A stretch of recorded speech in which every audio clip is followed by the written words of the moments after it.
You're going to have to bear with us here. We're going to be doing some skipping ahead for the rest of this review. Why, you ask? Because in terms of the plot, nothing happens from this point on until the last half hour of the film. That's right. In almost an hour of this movie, Camptown ladies sing this song, doo-dah, doo-dah. Camptown racetrack 5 miles long, oh, doo-dah day. I come down with my hat caved in, doo-dah, doo-dah. I go back home with a crock full of tin, oh, doo-dah day. Riding all night. nothing happens in the plot, and the circumstances never change. The plot needs a twist. No, Lewis, the plot needs a plot. It's just the characters sitting around or driving around and blathering on and bloody on just to fill time. These scenes are supposed to be developing the characters, I think, but they really just make them even more infuriating, and they delve into uncharted layers of stupidity. Just a heads up. Anyway, the three of them then drive to some kind of burger joint. And on the way, we get some more Toomer music, as Brian elaborates on what the Baywatch is. And for a second there, they might be adding some good motivation for Brian.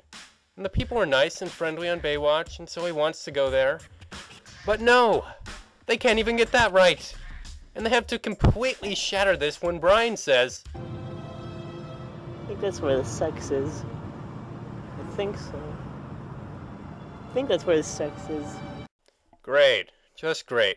I guess they couldn't make Brian lovable enough with the most offensive portrayal of a mentally challenged person ever. So they had to make him a sex fiend as well. I wonder when construction in hell will be finished on the Martin Brest Memorial Annex. So they get to the restaurant, and while Brian ogles at a painting, Larry and Ricky get mixed up with some obnoxious teenagers in a very forced and contrived scene that was obviously crammed in the movie to show you how bad Ricky is. Ricky deals with them in a monologue that's so bizarre and unconvincing that it feels like it's out of another movie altogether. I don't think they directly or intentionally ripped off Kill Bill, but they're going for that soft-spoken and hyper-threatening chick who knows all this combat stuff and could kill just about anyone on the planet thing, which doesn't gel with what we've seen so far of Ricky's personality. That's a big thing in this movie. We're constantly told how tough these characters are, but they never do anything to show it.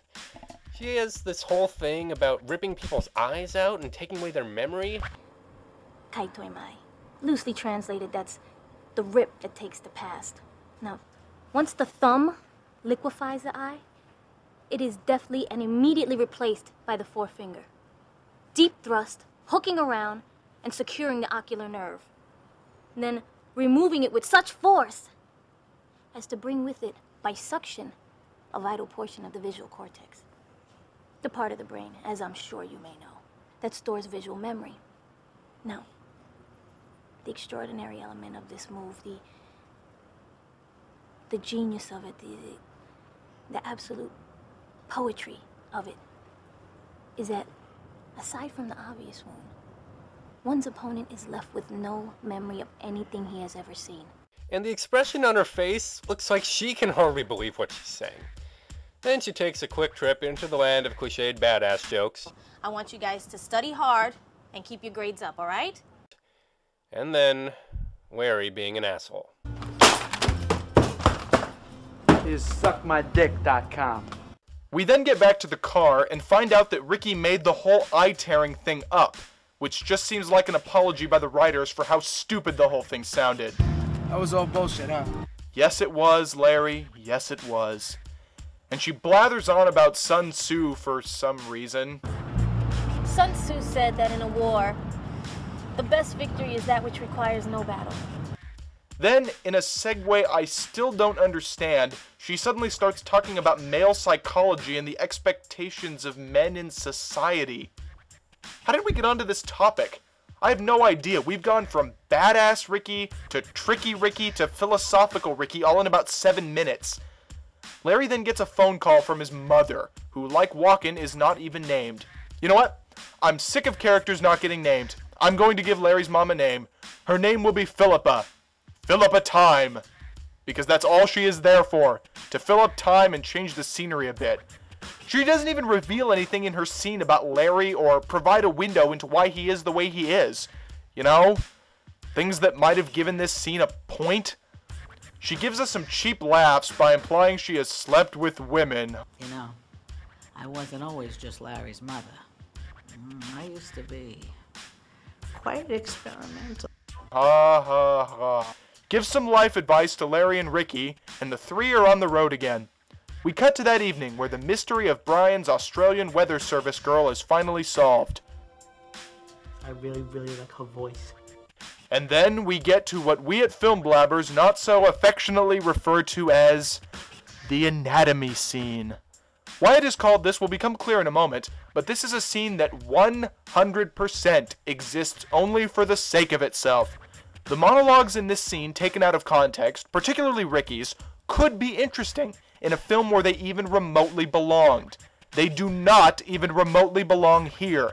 And this scene was clearly created only to stir up, well, not so much controversy, but just to be the scene that people talked about. The scene that defined this movie. The scene starts off innocently enough, with Larry being an asshole, Ricky being a lesbian, and Larry being an asshole about Ricky being a lesbian. Stupid though it may be, the beginning of the scene actually does have to do with the movie for a bit, before it gets freaky. Larry is asking Ricky about the guy she's supposedly been with. This is while she's doing yoga. Why is she doing yoga? It isn't really necessary for the scene. It's kind of distracting, actually. It was probably just meant to be eye candy, and to reinforce that Ricky is deep and enlightened, because she does yoga. Anyway, Larry is inquiring as to what Ricky disliked about having sex with men, and she answers him. Besides the fact that they give terrible head. But then Larry has to let it all hang out. And that's when this scene plunges down a rabbit hole of bizarre and pointless awkwardness that you just can't wait to escape from. Larry goes off on this creepy, misogynistic rant about how men have been designed to... Millions of years of genetic engineering, programming, instinct. Nature has evolved man for that purpose. Satisfy. Lead the pack. These lesbians are always going out buying, spending all their dough on sexual appliances, erotic monkey wrenches and shit, trying to compensate. This is where it is revealed how the filmmakers think the audience is stupid, because they can't take the subtle route and trust that you know what they're referring to. No, sir. They just have to make absolutely certain and beat you over the head with what they don't have. They're not getting. Penis. Because we definitely didn't know what you were talking about there, Larry. And then it gets even worse. When Larry begins talking about the symbolism and meaning behind the physical appearance of a penis. Forward motion. Advancement. Fucking progress. Into the dark, deep, mysterious, unknown. And it is truly laughable how bizarre and incompatible this is with the rest of the film. But wait, there's more! Of course there is. We can't pass up this opportunity to hear an equally pointless monologue from Ricky about, you guessed it, The vagina. She talks about the symbolism and meaning behind it, and again, taken out of context or put into the correct context, this could be a very interesting monologue.